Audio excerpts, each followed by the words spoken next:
21e siècle, un truc qui va se produire avec un nouveau matériau et qui va profondément impacter la manière dont on construit les villes. Le béton, c'est la deuxième matière la plus utilisée au monde par les humains après l'eau. Juste le béton armé, c'est un marché de 2 trilliards annuels. Je me mettais un réveil toutes les 2 heures, nuit et jour, pour aller au labo, voir l'expérimentation que j'étais en train de conduire. Tout ça m'amène à découvrir un nouveau matériau. T'enlèves un composant du bois, tu rajoutes quelque chose, t'écrases la matière et ça te fait un matériau qui est très très fort structurellement. Tu boostes un bois pauvre en produit high-tech qui remplace de l'acier. On prend les supplies, les matières les moins chères possibles, on les assemble en mettant de la science et on arrive à être meilleur, moins cher et décarboné. Le bois c'est pas cher, ça pousse partout, ça stocke le carbone. Si tu arrives à connecter avec la science de manière à ce que ça vienne challenger ces matériaux émissifs, c'est des marchés gigantesques.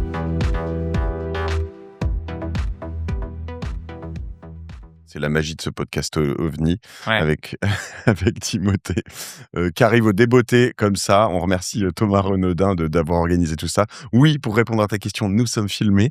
On est dans le podcast OVNI. Si vous avez jamais regardé, vous pouvez nous voir sur YouTube également. Et voilà. Et donc, pour la petite histoire, j'ai vu hier soir rapidement... j'animais un truc dans un cabinet d'avocats et puis en rentrant, je regarde ma journée de demain et puis je vois un podcast OVNI ne pas décaler avec pas beaucoup d'informations. Donc ce matin, je regarde, je vois ton nom, je Google rapidement. Puis Thomas me dit ouais super, il est vraiment passionnant, on va faire ça. Puis j'ai regardé un petit peu, je me suis dit ouais, ça a l'air cool quand même.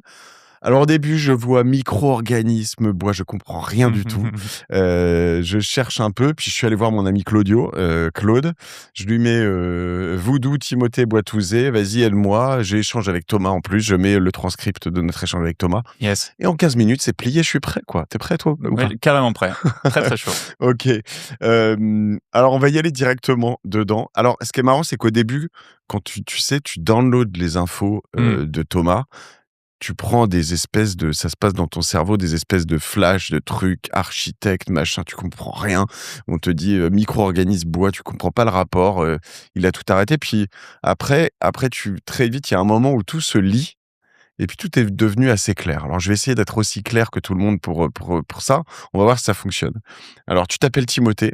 Tu as créé cette boîte qui s'appelle Voodoo avec un W. T'as été architecte dans une autre vie.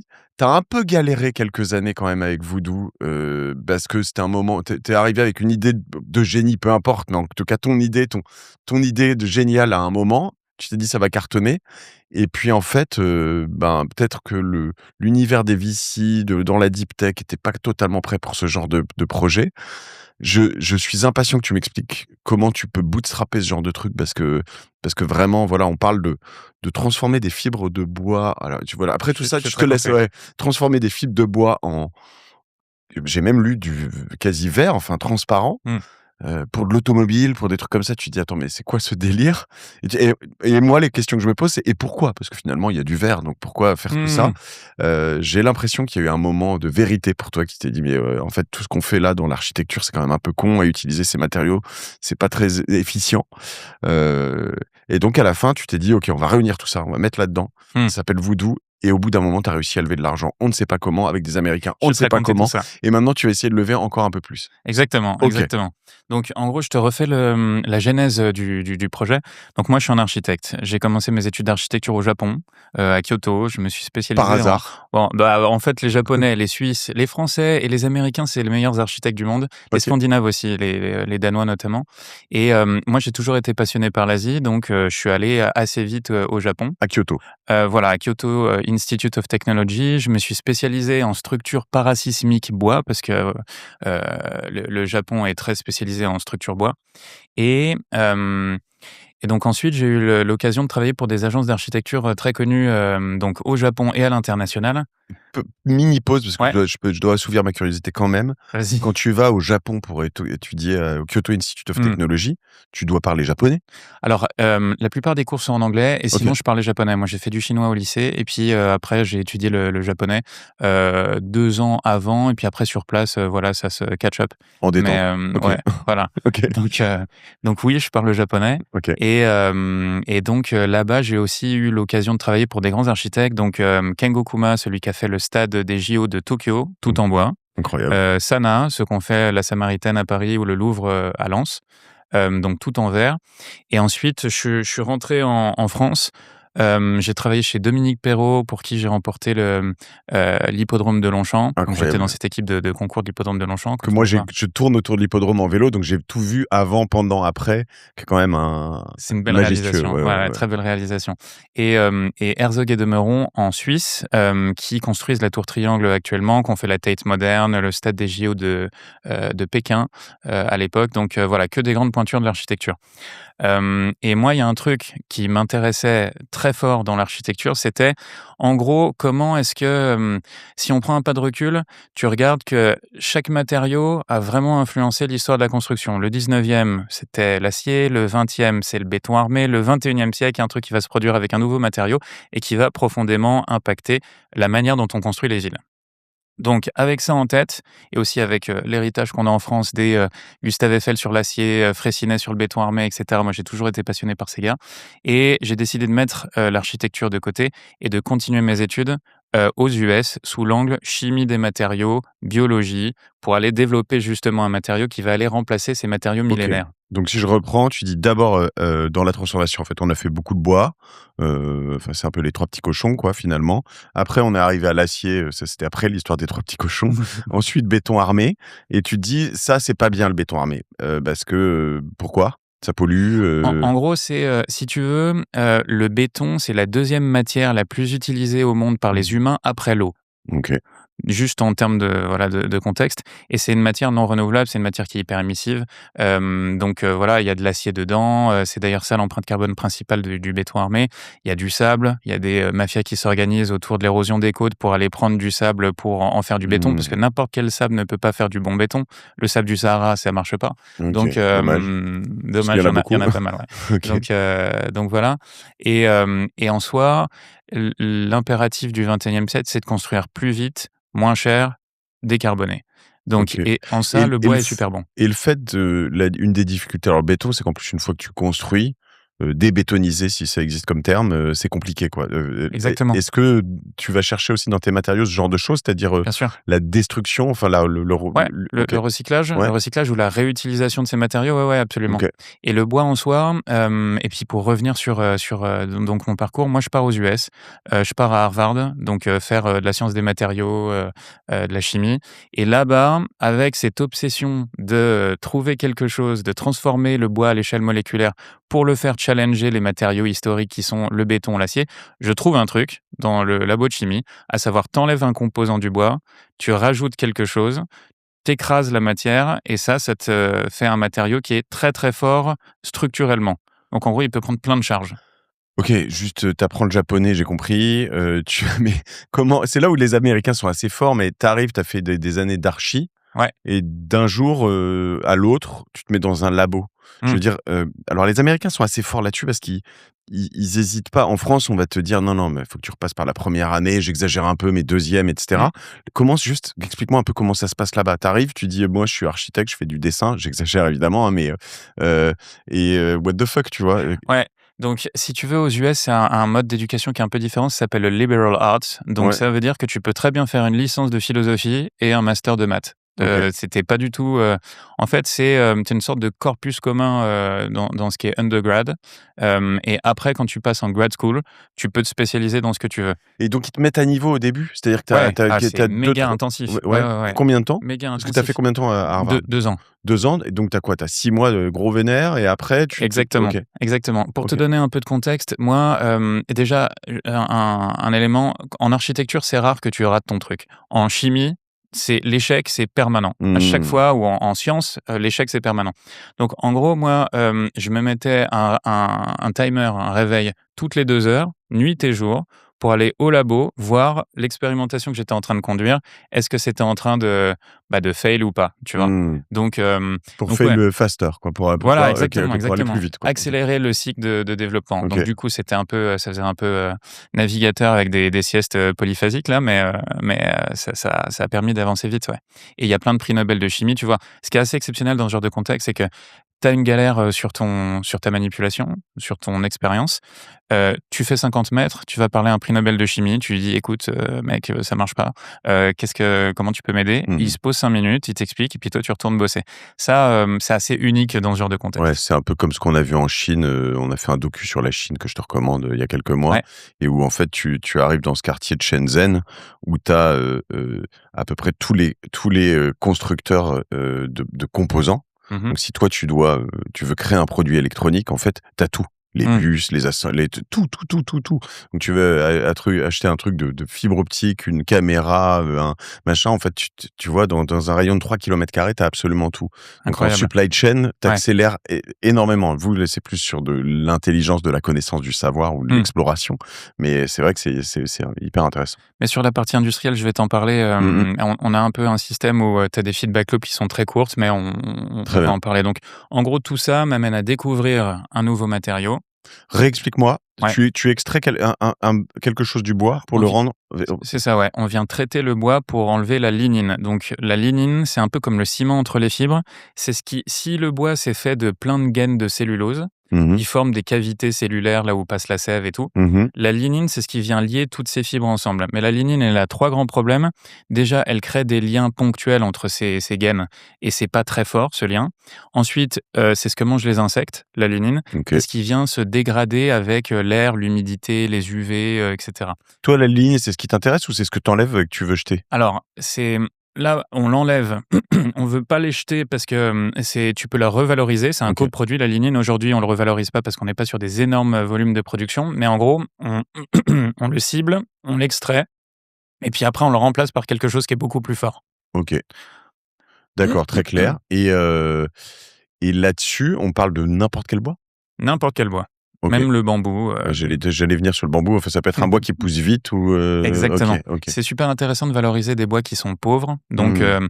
aujourd'hui, nous, on a standardisé notre process sur du peuplier. Le peuplier, on s'en sert, majoritairement pour faire de l'emballage, des cagettes, des choses comme Mmh. ça.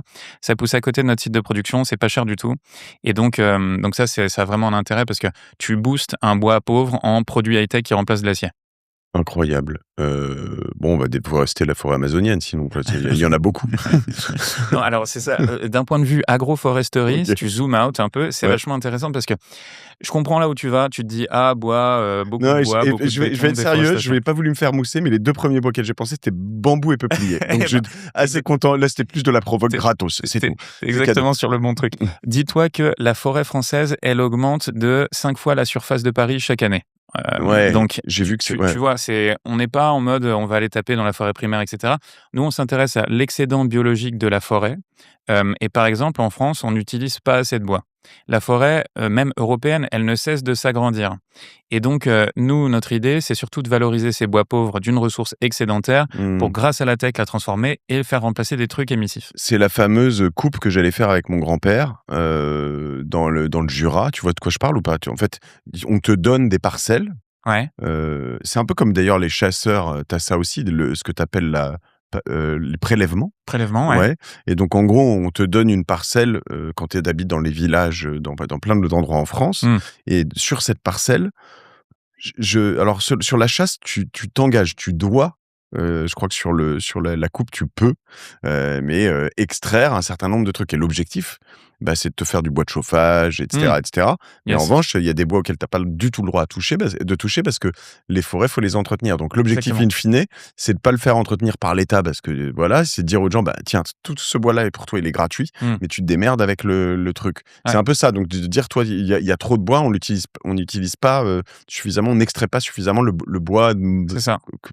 pas de mauvaise qualité, mais qu'on veut pas, Faible, fragile. ouais, OK, Ouais, ouais, absolument, très clair. absolument. Donc ça, c'était un peu le contexte, agroforesterie, matériaux et cetera. Et toi, tu dois recevoir quoi? Tu dois recevoir quand même un tronc, ou c'est n'importe quoi, je te donne des copeaux et tu te démerdes? Alors nous, ça vient sous la forme de plaquage. Donc, OK, tu vois, genre, le contreplaqué, c'est ouais, du bois massif, je crois, mais en gros, ça vient sous forme de plaquage chez nous. Donc il y a une boîte avant qui a récupéré le tronc de peuplier, par exemple, qui l'a déroulé, un peu comme un taille-crayon et qui fait des plaquages et qui nous vend ces plaquages. Après ces plaquages, nous, c'est, la matière qu'on reçoit, on les traite, on les imprègne avec un liant 100 biosourcé qui nous permet d'écraser très fort la matière OK. et on a des lames qui sortent de notre ligne de production. Ensuite, soit on l'aboute et ça fait des éléments de façade, OK, soit on le lamine ensemble et ça fait des éléments de structure type poteau et poutre. OK. Donc en gros, voilà, les 2 sujets qu'on traite dans le bâtiment. OK et poteau et poutre, tu pourrais faire un gratte-ciel avec, Yes, alors on a signé un gros deal avec, Bouygues Construction, donc un contrat d'approvisionnement global de 32 millions d'euros, pour justement aller remplacer les poteaux et les poutres en béton armé dans les projets de bâtiments industriels. OK Donc là, ouais, c'est it's happening, on est en train de le faire. et tu as des incitations, à défaut on va parler un peu argent là, mais, j'aimerais on n'a pas plein de temps, malheureusement, mais c'est aussi la contrainte qui Mmh. nous oblige, c'est bien. Hem Tu as des incitations de l'État, est-ce que Bouygues ou des tas de gens comme ça gagnent des enfin, sont subventionnés pour, aller découvrir ce genre de produits? Non, non, Bouygues, non. Par contre, que ce soit BPI France, que ce soit la région Grand Est ou, sinon l'Europe, nous aide. En OK. tout cas, nous a pas mal aidé dans les débuts de l'aventure, entrepreneuriale.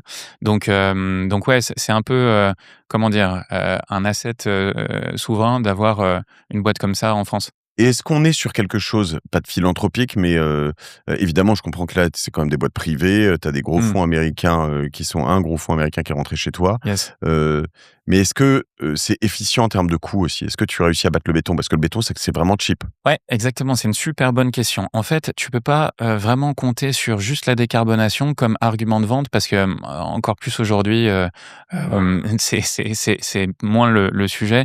Ce qu'il faut, c'est réussir à battre ces matériaux conventionnels par le prix et tu vois, si je caricature et je prends un pas de recul, la plupart des fondateurs de boîtes qui œuvrent pour, les sujets de décarbonation, à mon sens, ils ont tous le même biais, c'est-à-dire qu'ils prennent un truc carboné et ils essayent de le décarboner. Mais en Mmh. faisant ça, ils ajoutent un coût à un truc qui a été optimisé pendant des décennies, voire des siècles.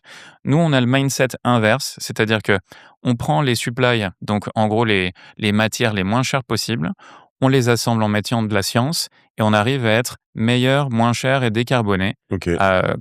cerise sur le gâteau, que les éléments qu'on remplace. Donc à chaque fois que je parle des remplacements de ces matériaux ou de l'adéquation entre ces matériaux béton, bois, voilà, à chaque fois, on est moins cher que ce qu'on remplace. Incroyable et en termes de poids, c'est lourd comme du bois aussi, c'est pareil? Un peu plus lourd, mais c'est 2 fois et demi moins lourd que le béton. OK, OK. Donc ça peut pas remplacer, je pense à d'autres choses puisque c'est très solide, ça peut pas remplacer du plastique en revanche ou des choses comme ça? Non, non Non? et puis, on va vraiment cibler des cas d'usage. On peut pas remplacer tous les trucs, dans le bâtiment, donc on cible vraiment les cas d'usage poteaux, poutres, éléments de façade, bardage, épines de façade, OK, mais on peut pas aller sur tous les applicatifs. OK On va pas être compétitif. et tu pourrais faire du design, je veux dire, avec des matériaux comme ça, des sièges, Ouais. ouais? Ouais, bien sûr. Ce qui est important quand tu développes une boîte comme ça, c'est d'être assez focus sur tes applicatifs Ouais, parce ouais. qu'évidemment, le bois, on en a mis partout. On en a mis dans les skis, dans les moulins à poivre, Ouais, dans les ouais. tringles à rideaux, dans les voitures, les trains, les bateaux, Il y voilà. a plein d'endroits où d'ailleurs on a du mal à s'en séparer. Je veux dire dans les skis, il y a beaucoup de skis, il y a toujours du bois, tu vois? Ouais, Ouais. absolument. Donc dis-toi que demain, on va pouvoir le mettre partout ce matériau, Mmh. mais aujourd'hui, la mission de la boîte, c'est vraiment De d'aller faire des poteaux, quoi. voilà, d'aller dans la construction, de challenger l'acier, le béton armé et de décarboner, ouais. OK, parce que alors notamment là-dessus, j'imagine que tu vas aller chercher l'autoroute avant d'aller chercher les petites routes de travers. Bien C'est-à-dire sûr. que si tu fais j'exagère, mais je schématise, si tu fais des poteaux, des structures et des choses comme ça, Mmh. tout de suite en volume, tu peux vendre beaucoup plus que si tu dois aller voir 40 designers qui font des sièges, quoi. Ça, c'est clair et puis, bon, je suis architecte, donc je connais les travers des architectes. Ils Mmh, vont te demander toujours de customiser, ce que tu fais, donc ouais, c'est super intéressant, mais en soi, un peu à la, Henry Ford, vous pouvez acheter la Ford T dans toutes les couleurs pourvu qu'elle mmh, soit noire. Donc nous, c'est un OK, peu pareil, c'est, des poutres, des poteaux, ils sont standards, voilà. OK. Donc Très clair, tout ça donc quand tu es parti, de tes cabinets, ton dernier cabinet, c'était quoi? C'était lequel? C'était, Dominique Perrault ou?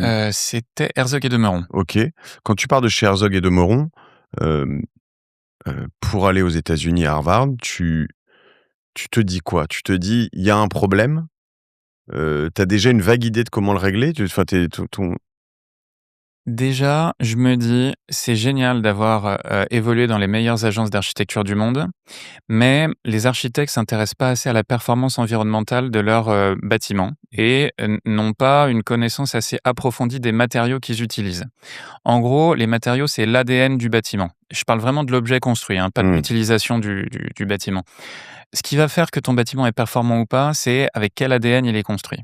Et en soi, les matériaux avec lesquels on construit aujourd'hui sont pas méga high-tech. On arrive à une rupture technologique aujourd'hui, d'où l'effervescence de toutes ces boîtes deep tech autour de comment mettre de l'intelligence dans le monde physique en interface avec le monde virtuel, si tu veux. OK. Mais voilà. Je fais juste une mini Ouais, pause ouais. sur la performance du bâtiment. Il y a 2 performances dans le bâtiment. Il y a la performance dans sa construction Mmh. et la performance dans sa durée de vie. Ouais, c'est ça. Donc Exactement. on travaillait principalement la performance dans sa durée de vie, j'ai l'impression. C'est-à-dire, depuis, j'ai l'impr 15-20 ans, j'entends, les bâtiments dans lesquels on va essayer d'éviter de la clim, de la circulation de Voilà. l'air, Ouais.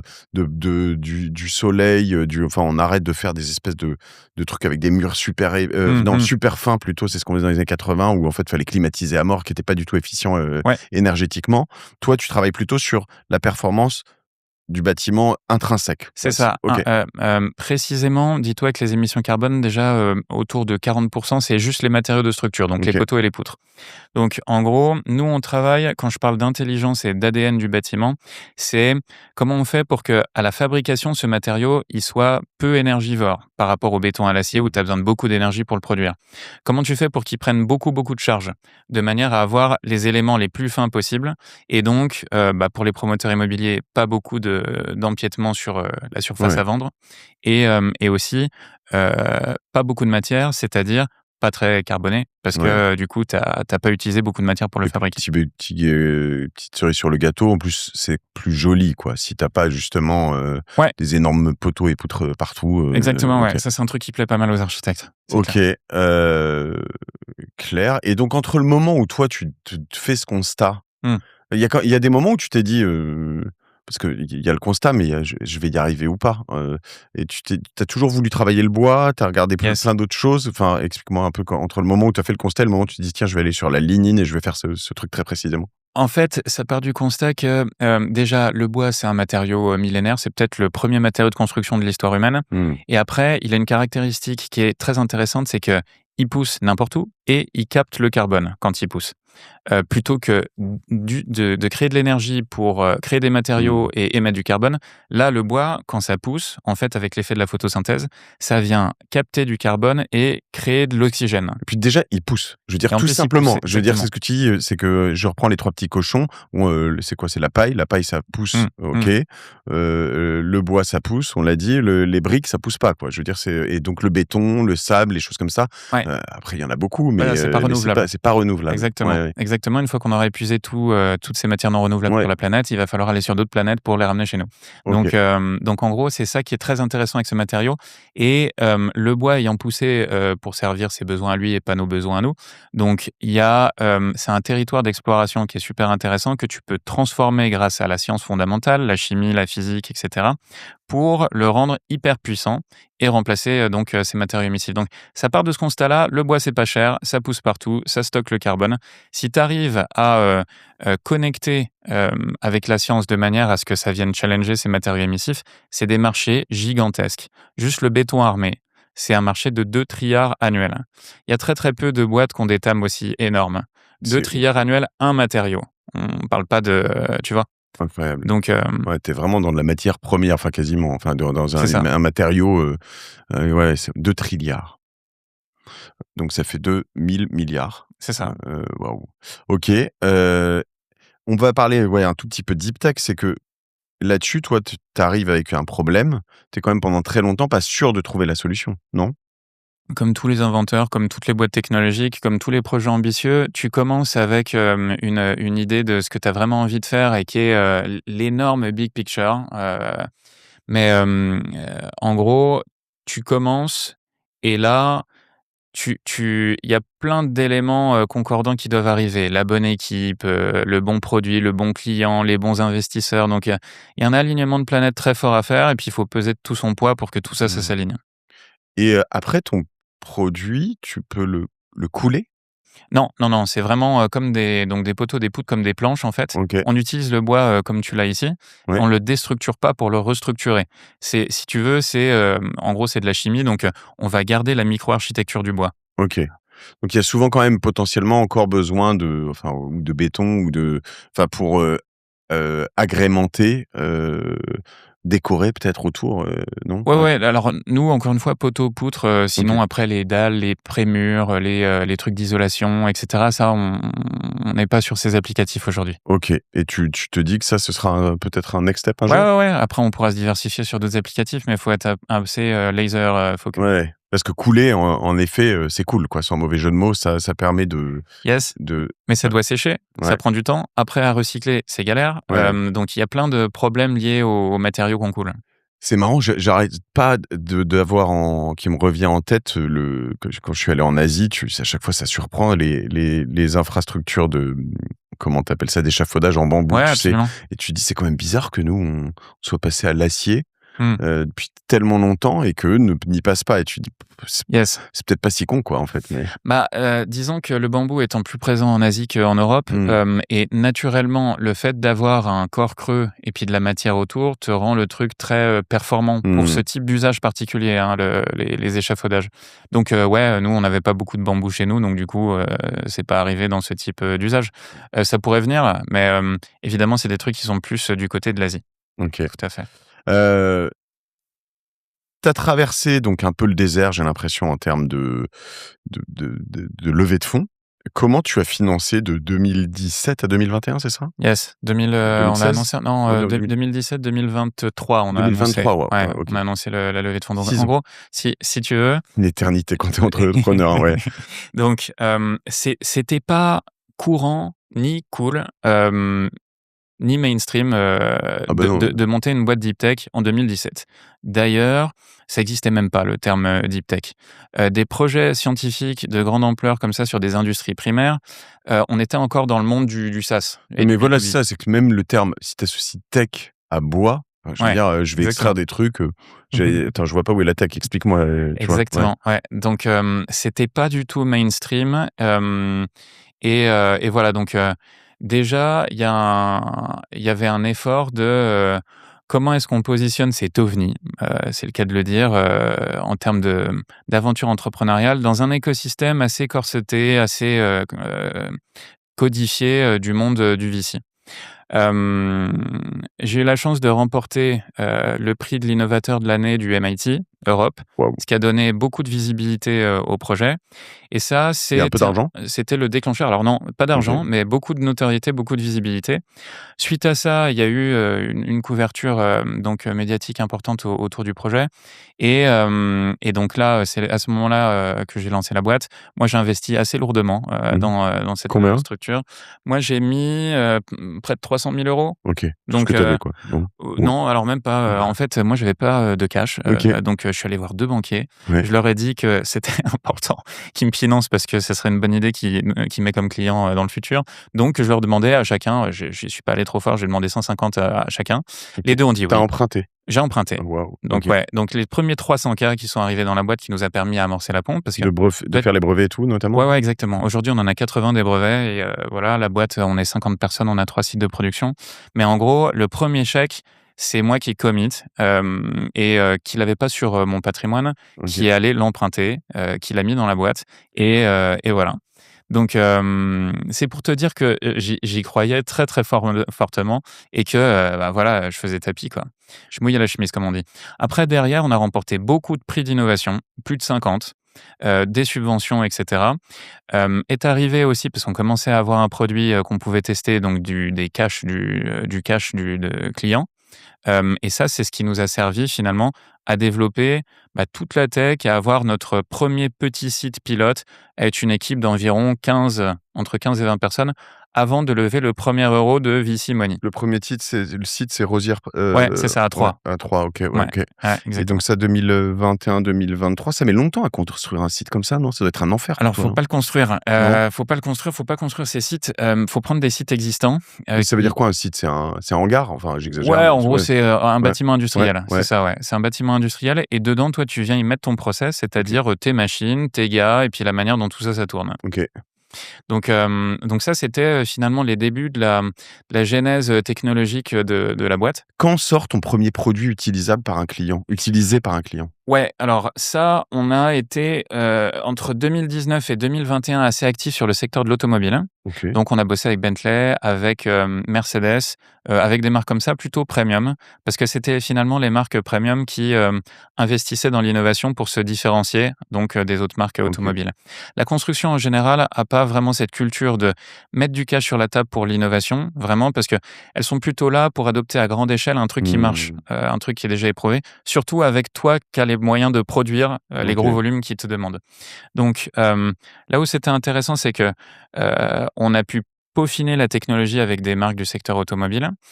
Ensuite, donc on avait de l'attraction de marché, est venu Lower Carbon Capital, donc qui est le fonds qui a leadé, notre 1er tour de Qui est table. un fonds américain? Ouais, Ouais. absolument, fondé par Chris Sacca, qui est un investisseur, Ah, j'adore Chris Sacca. très connu aux US. Je veux trop enregistrer avec Chris Sacca, tu le connais un peu? Ouais, ouais. Ah chaud, je suis très chaud. Ouais, ouais, bah, OK. il est excellent, ouais. Ouais. Il est super et donc on a levé, 31 millions de dollars, donc à peu près 2 tiers en equity et puis un tiers en dette. Mmh.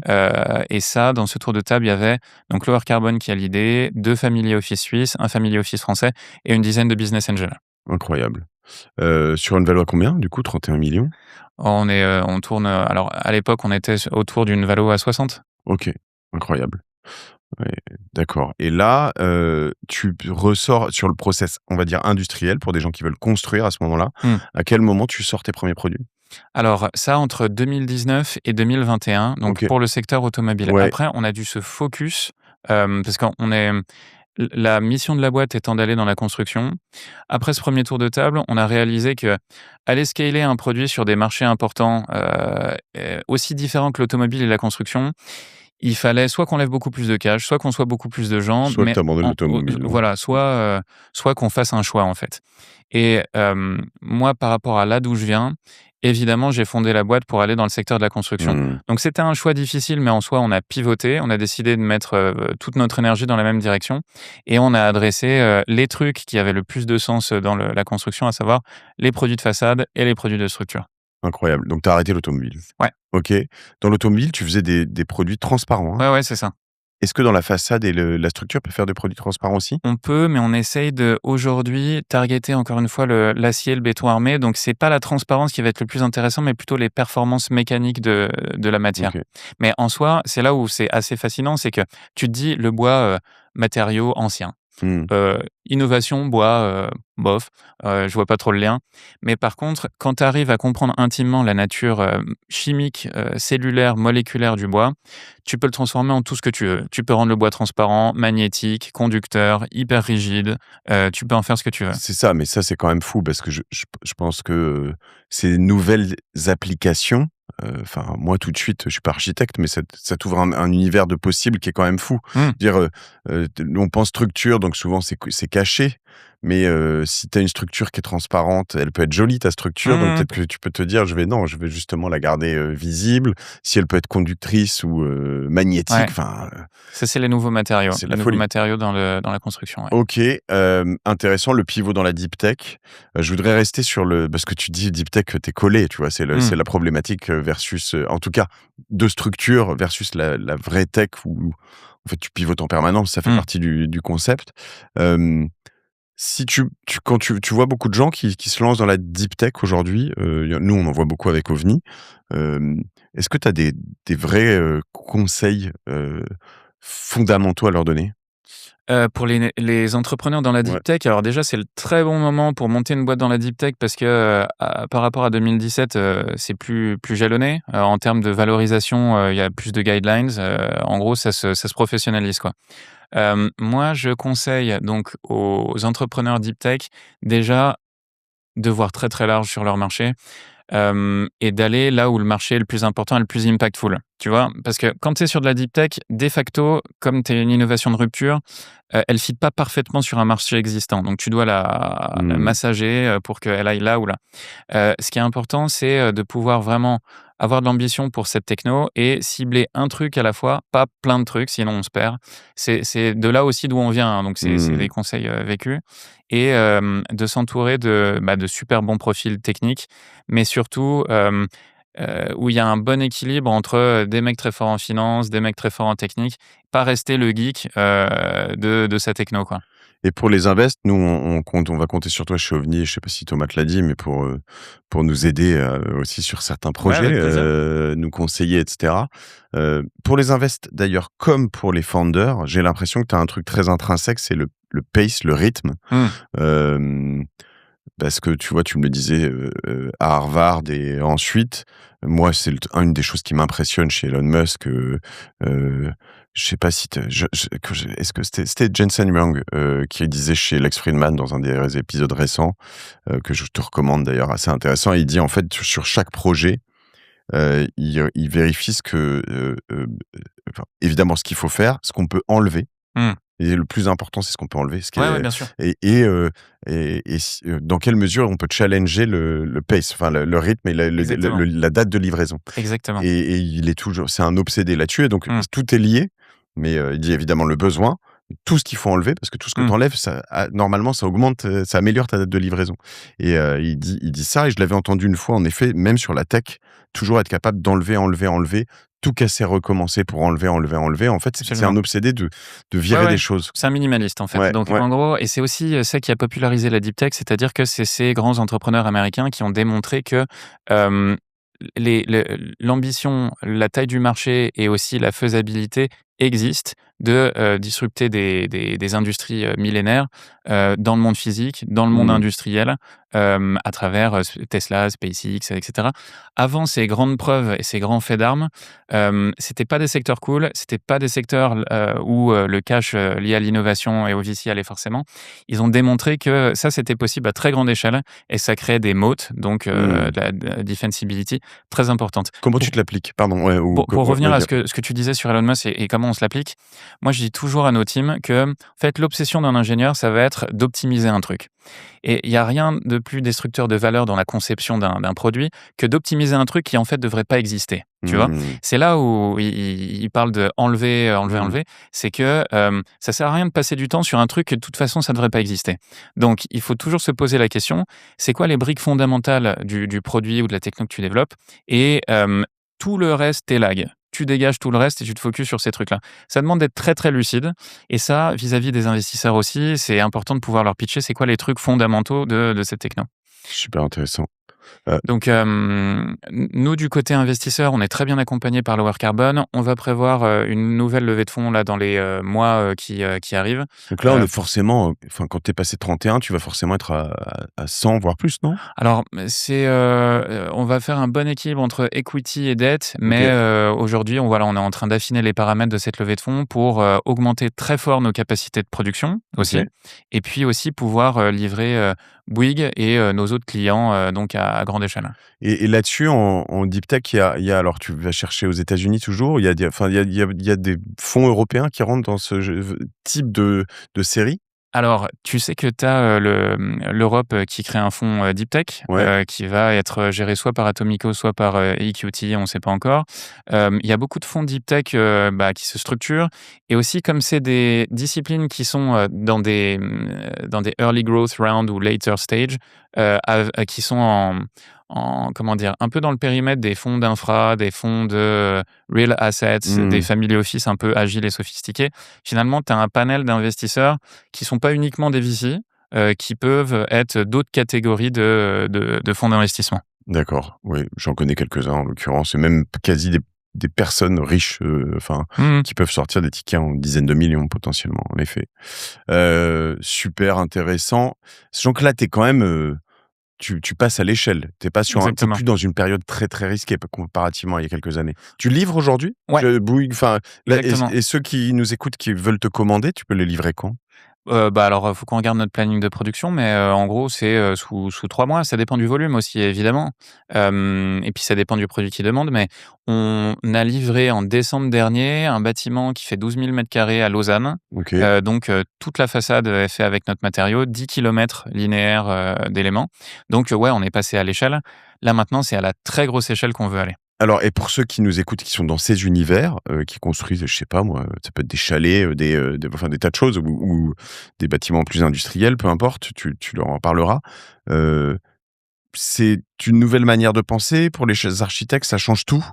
Non, alors C'est acc c'est super intéressant ce que tu poses comme question parce que si tu veux une adoption assez, facile, oui. il faut pas que tu déplaces trop de savoir-faire, Mmh. dans la manière dont on construit. Donc en gros, ce matériau, il est, rigide comme du métal, mais il va se poser comme du bois. OK. Donc ça se visse, ça se boulonne, ça se perce, ça se met en bardage, et cetera.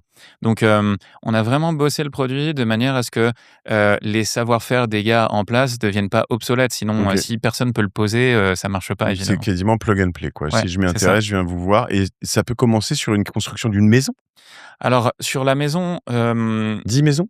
non, en soi, sur une maison, c'est possible. On fait pas du B2C nous, on va plutôt parler à des promoteurs immobiliers. Le OK. promoteur immobilier, il va pas avoir qu'une maison, il va avoir, tout un quartier ou plusieurs Tu immeubles dirais ou combien de voilà. mètres carrés, minimum, quoi? En gros, à partir de 500 m², ouais, on commence à regarder. Après, c'est un peu trop petit sinon. Leroy Merlin, ils font pas de poutres et de choses comme ça? Si, ça pourrait être un Alors revendeur pour toi? non, mais ils font des éléments de façade et donc ça, c'est la distribution. En OK. fait, dans le go-to-market, soit tu as le projet par projet qui est intéressant pour avoir des références construites, soit tu as de la distribution, voire de la grande distribution. Ouais, Leroy Merlin, Dispano et cetera. Timothée, Boitouzé, je l'ai bien dit. On Yes. te t'ajoute sur LinkedIn, par exemple, si on veut en savoir plus? Ouais, Ouais, et on peut suivre donc, Voodoo, Woodoo. C'est quoi l'URL? voodoo.com. Voodoo, Ouais. OK, .com. Très bien, c'est passionnant. J'aurais pu y passer des heures, hem et notamment sur les conseils, je pense, à ceux qui se lancent parce que voilà, le pace pour moi que j'entends, c'est très intéressant et c'est potentiellement sur la tech, on le voit assez vite. Mais se lever toutes les 2 heures, c'est vraiment l'exemple, parfait. C'est-à-dire que des petites choses qui changent tout, heu, mais qui sont peu adoptées, je trouve encore, en France en tout cas. Écoute, on va suivre ça de près, et puis si on veut te contacter pour investir, par exemple, Mmh. c'est possible aussi. Toi directement? Ouais, Ouais? Timothée, TIMOTHEE @voodoo.com. OK, très bien. Et ben, écoute, extra. J'aurais tellement envie d'y aller, mais moi j'ai pas une surface financière suffisante, quoi. Un tout petit ticket.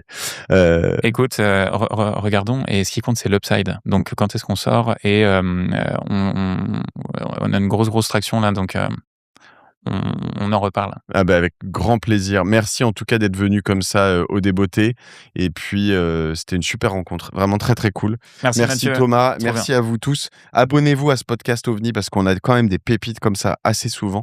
C'est la magie de la deep tech, c'est vraiment un truc qui, moi m'alimente intellectuellement, m'ouvre, les chakras à bien des égards et donc je me suis, ouvert comme ça, beaucoup dans la tech pendant des années.